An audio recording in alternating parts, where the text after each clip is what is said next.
La casa de amor es de altanería. Gil Vicente.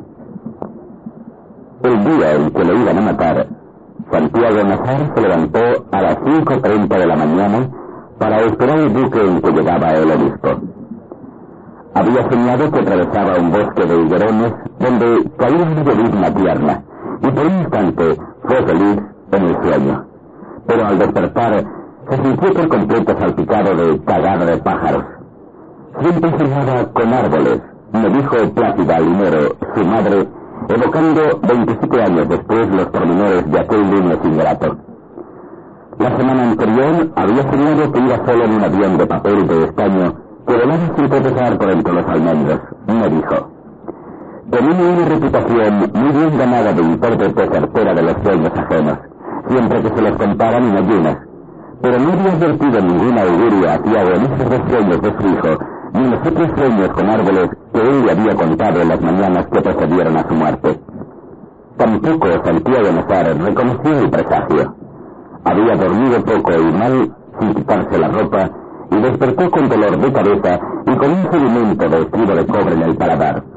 Y los interpretó como estragos naturales de la parranda de bodas que se había prolongado hasta después de la medianoche. Más aún, las muchas personas que encontró desde que salió de su casa a las 6:05 hasta que fue desplazado como un cerdo una hora después, lo recordaban un poco soñoliento pero de buen humor, y a todos les comentó de un modo casual que era un día muy hermoso. Nadie estaba seguro de si se refería al estado del tiempo. Muchos coincidían en el recuerdo de que era una mañana radiante con una brisa de mar que llegaba a través de los platanales, como era de pensar que lo fuera en un buen febrero de aquella época. Pero la mayoría estaba de acuerdo en que era un tiempo fúnebre, con un cielo turbio y bajo y un denso olor de aguas dormidas, y que en el instante de la desgracia estaba cayendo una llovizna menuda como la que había visto Santiago Nazar en el bosque del sueño. Yo estaba reponiéndome de la parranda de la boda en el regazo apostólico de María Alejandrina Cervantes, y apenas se desperté con el alborozo de las campanas tocando a arrebato, porque pensé que las habían soltado en honor del obispo.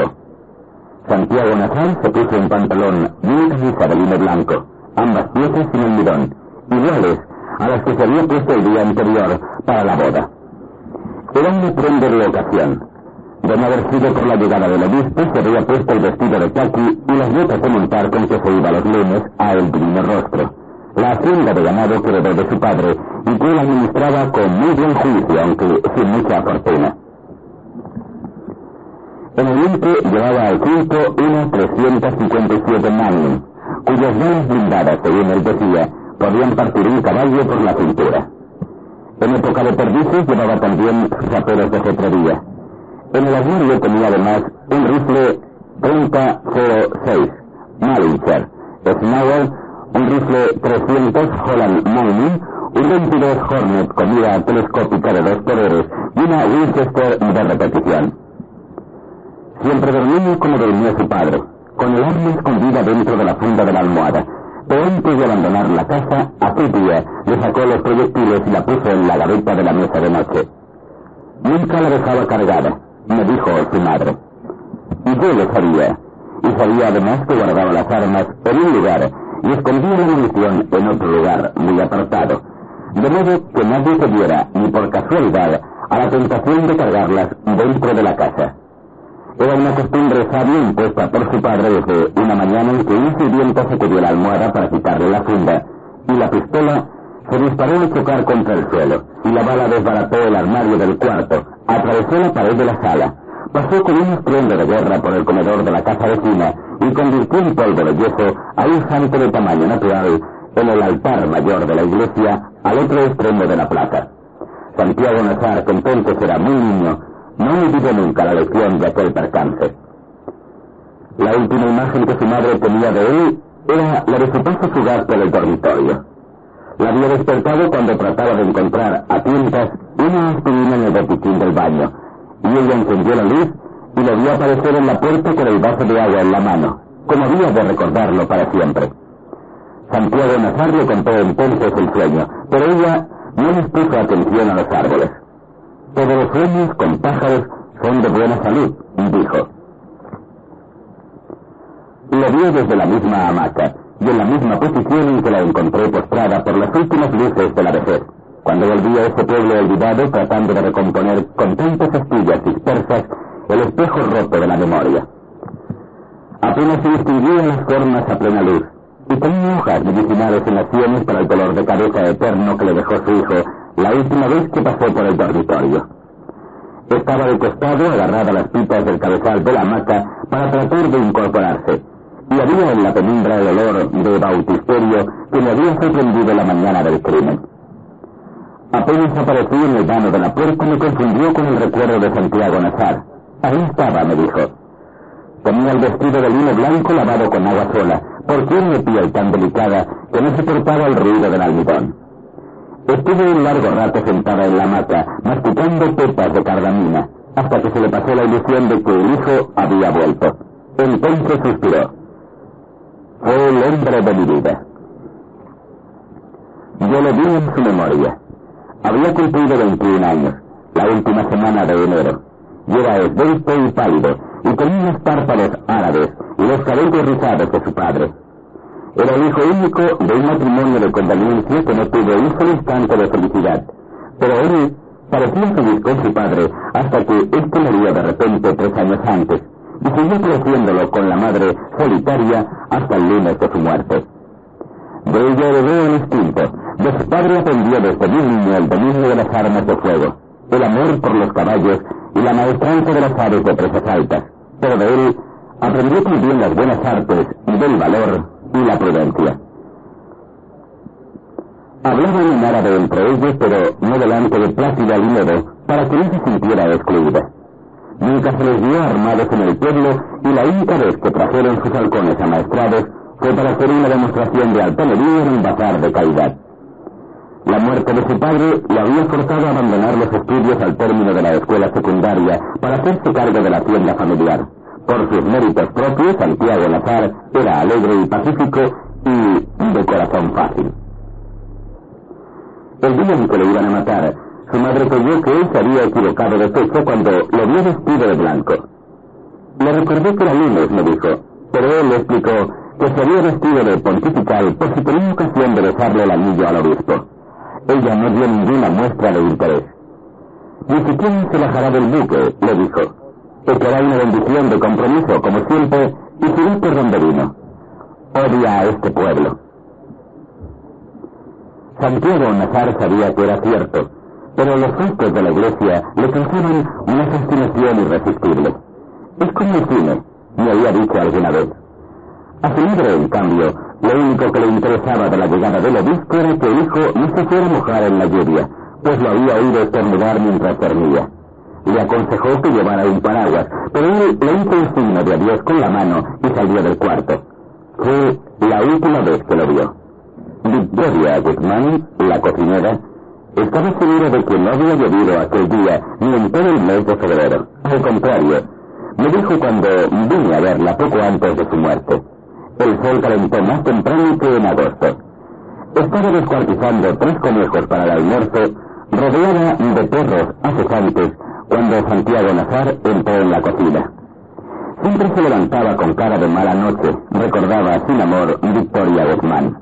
Divina Flor, su hija, que apenas empezaba a florecer, le sirvió a Santiago Nazar un tazón de café charrero con un chorro de alcohol de caña, como todos los lunes, para ayudarle a sobrellevar la carga de la noche anterior. La cocina enorme, con el cuchicheo de la lumbre y las gallinas dormidas en las perchas, tenía una respiración sigilosa. Santiago Nazar masticó otra aspirina y se sentó a beber a sorbos lentos el tazón de café, pensando despacio, sin apartar la vista de las 2 mujeres que destripaban los conejos en la hornilla. A pesar de la edad, Victoria Guzmán se conservaba entera.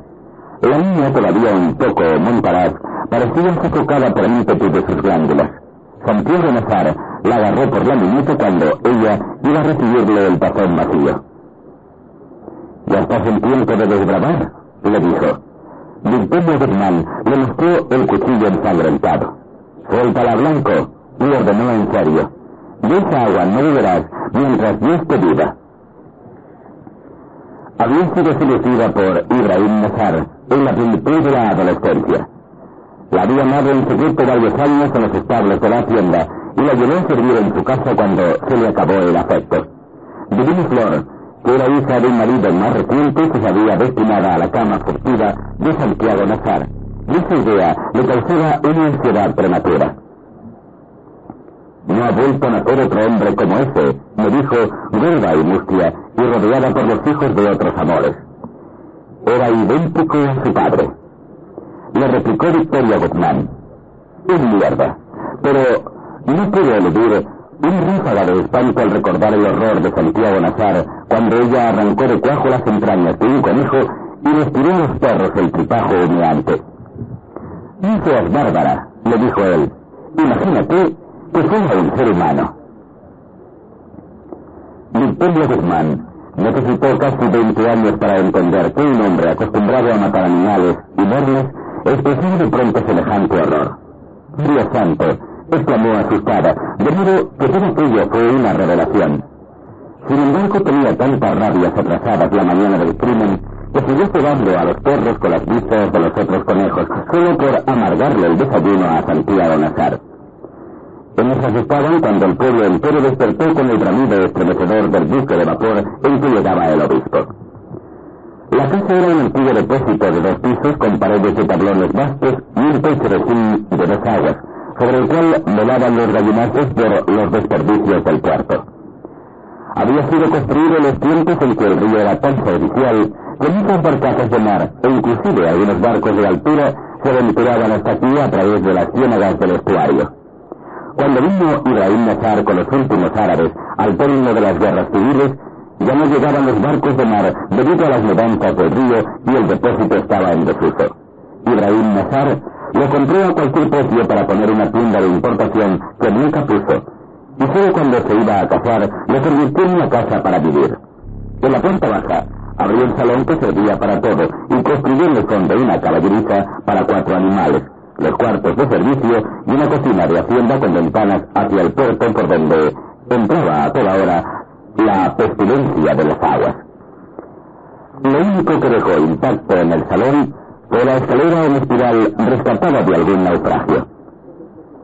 En la planta alta, donde antes estuvieron las oficinas de aduana, hizo 2 dormitorios amplios y 5 camarotes para los muchos hijos que pensaba tener, y construyó un balcón de madera sobre los almendros de la plaza, donde Plácida Linero se sentaba en las tardes de marzo a consolarse de su soledad.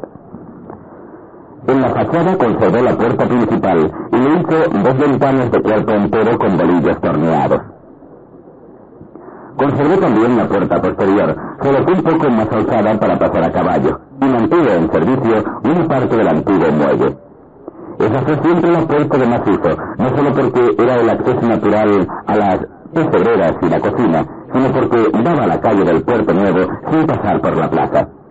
La puerta del frente, salvo en ocasiones festivas, permanecía cerrada y con tranca. Sin embargo, fue por allí y no por la puerta posterior por donde esperaban a Santiago Nazar los hombres que le iban a matar. Y fue por allí por donde él salía a recibir al obispo, a pesar de que debía darle una vuelta completa a la casa para llegar al puerto.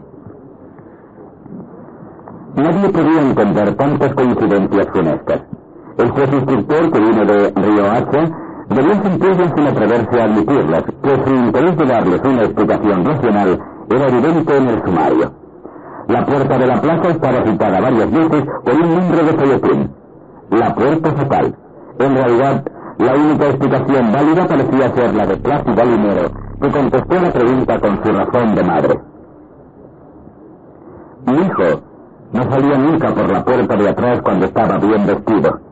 Parecía una verdad tan fácil que el escritor la registró en una nota marginal, pero no la sentó en el sumario. Victoria Guzmán, por su parte, fue terminante en la respuesta de que ni ella ni su hija sabían que a Santiago Nazar le estaban esperando para matarlo. Pero en el curso de sus años admitió que ambas lo sabían cuando él entró en la cocina a tomar el café. Se lo había dicho una mujer que pasó después de las 5 a pedir un poco de leche por caridad, y le reveló además los motivos y el lugar donde lo estaban esperando. No me previno porque pensé que eran habladas de borracho, me dijo. No obstante, Divina Flor me confesó en una visita posterior cuando ya su madre había muerto, que ésta no le había dicho nada a Santiago Nazar porque en el fondo de su alma quería que lo mataran. En cambio ella no lo previno porque entonces no era más que una niña asustada, incapaz de una decisión propia, y se había asustado mucho más cuando él la agarró por la muñeca con una mano que sintió helada y pétrea como una mano de muerto. Santiago Nazar atravesó a pasos largos la casa en penumbra, perseguido por los bramidos de júbilo del buque del obispo. Divine Flor se le adelantó para abrirle la puerta, tratando de no dejarse alcanzar por entre las jaulas de pájaros dormidos del comedor, por entre los muebles de mimbre y las macetas de helechos colgados de la sala. Pero cuando quitó la tranca de la puerta no pudo evitar otra vez la mano de Gavilán Carnicero. Me agarré por la panocha, me dijo Divina Flor. Era lo que hacía siempre cuando me encontraba sola por los rincones de la casa. Pero aquel día no sentí el susto de siempre, sino unas ganas horribles de llorar. Se apartó para dejarlo salir, y a través de la puerta entreabierta vio los almendros de la plaza, nevados por el resplandor del amanecer, pero no tuvo valor para ver nada más. Entonces se acabó el pipo del buque y empezaron a cantar los gallos, me dijo. Era un alboroto tan grande que no podía creerse que hubiera tantos gallos en el pueblo, y pensé que venían en el buque del obispo. Lo único que ella pudo hacer por el hombre que nunca había de ser suyo fue dejar la puerta sin tranca contra las órdenes de Plácida Linero, para que él pudiera entrar otra vez en caso de urgencia.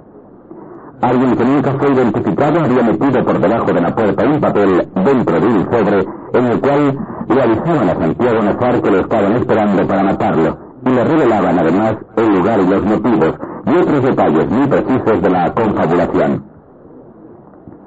El mensaje estaba en el suelo cuando Santiago Nazar salió de su casa, pero él no lo vio, ni lo vio Divina Flor, ni lo vio nadie hasta mucho después de que el crimen fue consumado. Habían dado las 6 y aún seguían encendidas las luces públicas. En las ramas de los almendros y en algunos balcones estaban todavía las guirnaldas de colores de la boda, y hubiera podido pensarse que acababan de colgarlas en honor del obispo. Pero la plaza cubierta de baldosas hasta el atrio de la iglesia, donde estaba el tablado de los músicos, parecía un muladar de botellas vacías y toda clase de desperdicios de la parranda pública. Cuando Santiago Nazar salió de su casa, varias personas corrían hacia el puerto, apremiadas por los bramidos del buque. El único lugar abierto en la plaza era una tienda de leche a un costado de la iglesia, donde estaban los 2 hombres que esperaban a Santiago Nazar para matarlo. Clotilde Armenta, la dueña del negocio, fue la primera que lo vio en el resplandor del alba, y tuvo la impresión de que estaba vestido de aluminio. Ya parecía un fantasma, me dijo. Los hombres que lo iban a matar se habían dormido en los asientos, apretando en el regazo los cuchillos envueltos en periódicos, y Clotilde Armenta reprimió el aliento para no despertarlos. Eran gemelos, Pedro y Pablo Vicario. Tenían 24 años y se parecían tanto que costaba trabajo distinguirlos. Eran de catadura espesa, pero de buen índole, decía el sumario. Yo, que los conocía desde la escuela primaria, hubiera escrito lo mismo. Esa mañana llevaban todavía los vestidos de paño oscuro de la boda, demasiado gruesos y formales para el Caribe, y tenían el aspecto devastado por tantas horas de mala vida, pero habían cumplido con el deber de afeitarse. Aunque no habían dejado de beber desde la víspera de la parranda, ya no estaban borrachos al cabo de 3 días, sino que parecían sonámbulos desvelados. Se habían dormido con las primeras auras del amanecer, después de casi 3 horas de espera en la tienda de Clotilde Armenta, y aquel era su primer sueño desde el viernes. Apenas se habían despertado con el primer bramido del buque, pero el instinto los despertó por completo cuando Santiago Nazar salió de su casa. Ambos agarraron entonces el rollo de periódicos, y Pedro Vicario empezó a levantarse. Por el amor de Dios, murmuró Clotilde Armenta, déjenlo para después, aunque sea por respeto al señor obispo. Fue un soplo del Espíritu Santo, repetía ella a menudo.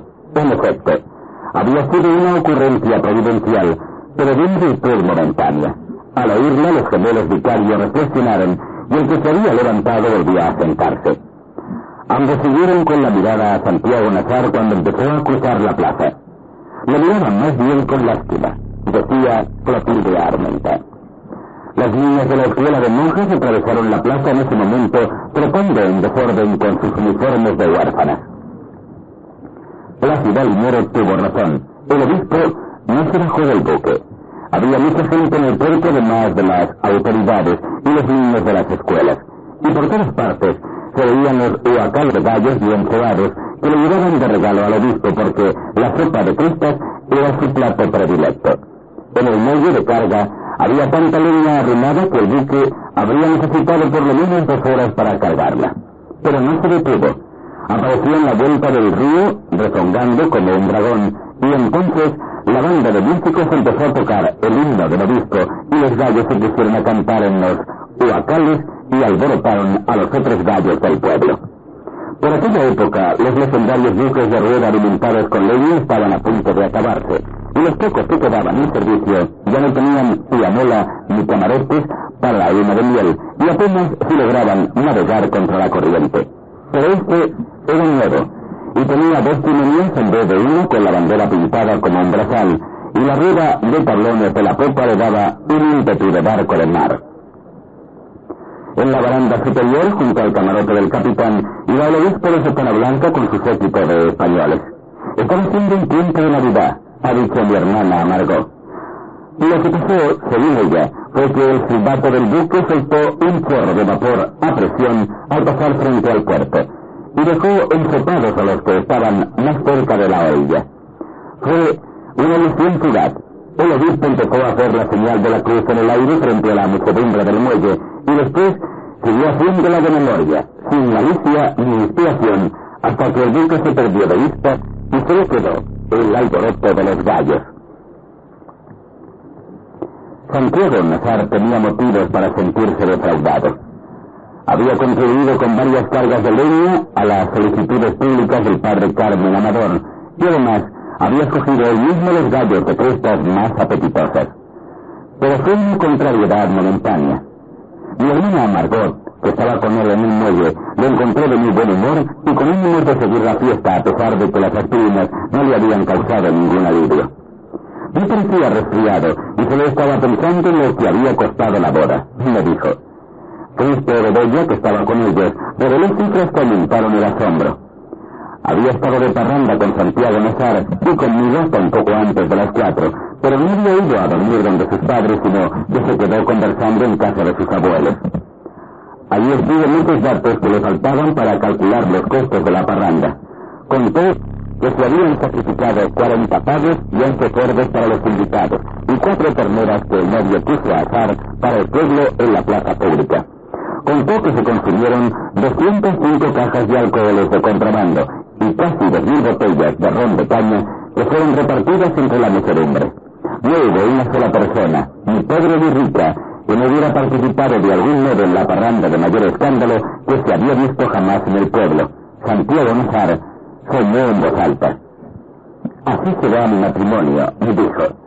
No les alcanzará la vida para contarlo. Mi hermano sintió pasar el ángel. Pensó una vez más en la buena suerte de Flora Miguel, que tenía tantas cosas en la vida y que iba a tener además a Santiago Nazar en la Navidad de ese año. Me di cuenta de pronto de que no podía haber un partido mejor que él, me dijo. Imagínate, bello, formal y con una fortuna propia a los 21 años. Ella solía invitarlo a desayunar en nuestra casa cuando había caribañeras de yuca, y mi madre las estaba haciendo aquella mañana. Santiago Nazar aceptó entusiasmado. Me cambio de ropa y te alcanzo, dijo, y cayó en la cuenta de que había olvidado el reloj en la mesa de noche. ¿Qué hora es? Eran las 6:25. Santiago Nazar tomó del brazo a Cristo de Bedoya y se lo llevó hacia la plaza. Dentro de un cuarto de hora estoy en tu casa, le dijo a mi hermana. Ella insistió en que se fueran juntos de inmediato porque el desayuno estaba servido.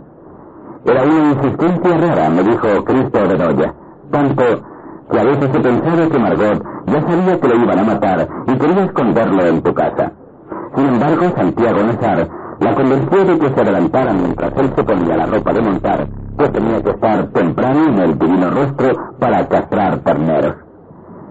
Se despidió de ella con la misma señal de la mano con que se había despedido de su madre, y se alejó hacia la plaza llevando del brazo a Cristo de Bedoya. Fue la última vez que lo vio. Muchos de los que estaban en el puerto sabían que a Santiago Nazar lo iban a matar. Don Lázaro Aponte, coronel de academia en uso de buen retiro y alcalde municipal desde hacía 11 años, le hizo un saludo con los dedos. Yo tenía mis razones muy reales para creer que ya no corría ningún peligro, me dijo. El padre Carmen Amador tampoco se preocupó. Cuando lo vi sano y salvo pensé que todo había sido un infundio, me dijo. Nadie se preguntó siquiera si Santiago Nazar estaba prevenido porque a todos les parecía imposible que no lo estuviera. En realidad mi hermana Margot era una de las pocas personas que todavía ignoraban que lo iban a matar. De haberlo sabido, me lo hubiera llevado para la casa aunque fuera amarrado, declaró al instructor.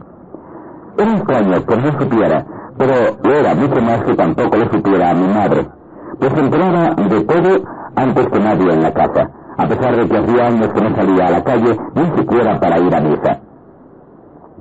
Yo apreciaba esa virtud suya desde que empecé a levantarme temprano para ir a la escuela. Lo encontraba como era en aquellos tiempos, lívida y sigilosa, barriendo el patio de una escoba de ramas en el resplandor ceniciento del amanecer, y entre cada sorbo de café me iba contando lo que había ocurrido en el mundo mientras nosotros dormíamos. Parecía tener hilos de comunicación secreta con la otra gente del pueblo, sobre todo con la de su edad, y a veces me sorprendía con noticias anticipadas que no hubiera podido conocer sino por artes de adivinación. Aquella mañana, sin embargo, me sintió el pálpito de la tragedia que se estaba gestando desde las 3 de la madrugada. Había terminado de barrer el patio y cuando mi hermana Margot salía a recibir al obispo, la encontré moliendo la yuca para las caribañolas. Se oían gallos, suele decir mi madre recordando aquel día. Pero nunca relacionó el alboroto distante con la llegada del obispo, sino con los últimos regazos de la boda. Nuestra casa estaba lejos de la plaza grande, en un bosque de mangos frente al río. Mi hermana Margot había ido hasta el puerto caminando por la orilla, y la gente estaba demasiado excitada con la visita del obispo para ocuparse de otras novedades. Habían puesto a los enfermos acostados en los portales para que recibieran la medicina de Dios, y las mujeres salían corriendo de los patios con pavos y lechones y toda clase de cosas de comer, y desde la orilla opuesta llegaban canoas adornadas de flores. Pero después de que el obispo pasó sin dejar su huella en la tierra, la otra noticia reprimida alcanzó su tamaño de escándalo. Entonces fue cuando mi hermana Margot la conoció completa y de un modo brutal.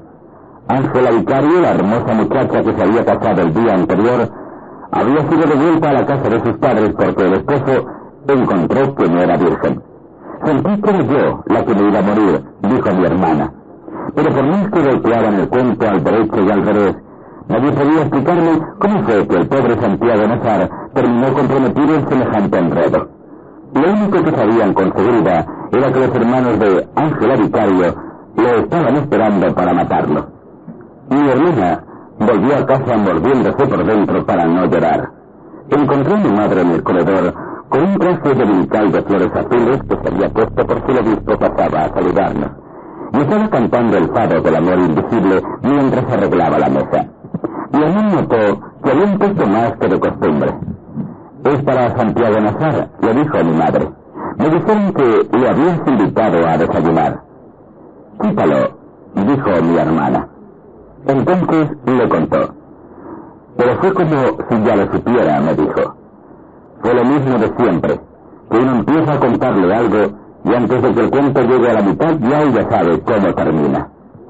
Aquella mala noticia era un nudo cifrado para mi madre. A Santiago Nazar le habían puesto su nombre por el nombre de ella, y era además su madrina de bautismo. Pero también tenía un parentesco de sangre con Pura Vicario, la madre de la novia de vuelta. Sin embargo, no había acabado de escuchar la noticia cuando ya se había puesto los zapatos de tacones y la mantilla de iglesia que solo usaban entonces para las visitas de pésame. Mi padre, que había ido todo desde la cama, apareció en pijama en el comedor y le preguntó alarmado para dónde iba. A prevenir a mi comadre Plácida, contestó ella. Injusto que todo el mundo sepa que le van a matar el hijo, y que ella sea la única que no lo sabe. Tenemos tantos vínculos con ella como con los vicarios, dijo mi padre. Hay que estar siempre de parte del muerto, dijo ella. Mis hermanos menores empezaron a salir de los otros cuartos. Los más pequeños, tocados por el soplo de la tragedia, rompieron a llorar. Mi madre no les hizo caso, por una vez en la vida, ni le prestó atención a su esposo. «Espérate, me he visto», le dijo él. Ella estaba ya en la calle. Mi hermano Jaime, que entonces no tenía más de 7 años, era el único que estaba vestido para la escuela. «Acompáñala tú», ordenó mi padre. Jaime corrió detrás de ella sin saber qué pasaba ni para dónde iban, y se agarró de su mano. «Iba hablando sola», me dijo Jaime.